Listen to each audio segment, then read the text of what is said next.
पूज्य संत हमारे पूज्य गुरुदेव के चरणों में मेरा कोटि कोटि नमन।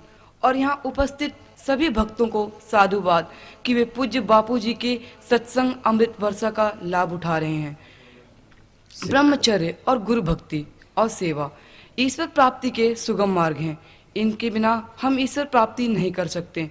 ब्रह्मचर्य परमोत्तम, ब्रह्मचर्य परम तप है, लेकिन हम ब्रह्मचर्य से ईश्वर प्राप्ति नहीं कर सकते। उसके साथ साथ हमें चाहिए गुरु की सेवा, उनमें निष्ठा। इसलिए ये दोनों ही ईश्वर प्राप्ति के लिए जरूरी हैं। ईश्वर प्राप्ति अर्थात हमारी आत्मा का परमात्मा में लीन हो जाना, परमपिता परमेश्वर का साक्षात्कार कर लेना। गुरु ही तो है वो जो हमें ईश्वर प्राप्ति कराते हैं, उसका सहज मार्ग दिखाते हैं। इसलिए हमें गुरु में हमेशा निष्ठा बनाए रखनी चाहिए, उनमें श्रद्धा होनी चाहिए और उनकी भक्ति करनी चाहिए।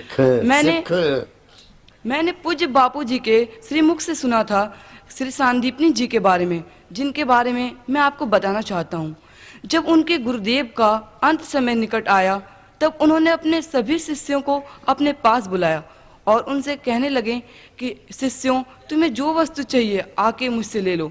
तो किसी ने उनकी कंबल लिए, किसी ने उनके कपड़े, तो किसी ने उनकी लुटिया, लेकिन श्री सांदीपनी जी उनकी तरफ एकटक देख रहे थे। इस पर उनके गुरुदेव ने उनसे पूछा, वत्स तुम्हें क्या चाहिए? तो उन्होंने कहा, हे प्रभु, मुझे सिर्फ आपकी सेवा चाहिए, आप में निष्ठा चाहिए।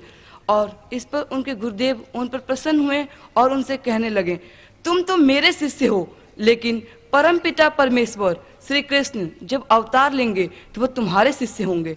और हम सभी जानते हैं कि परमपिता परमेश्वर श्री कृष्ण श्री सांदीपनी जी के शिष्य हुए। ऐसे ही एक सच्चे सदगुरु, ऐसे सद्भक्त हमारे सामने हैं। वे हैं हमारे पूज्य बापू जी, जिन्होंने अपने बचपन में ब्रह्मचर्य का पालन करते हुए, गुरु में निष्ठा रखते हुए उनकी सेवा की।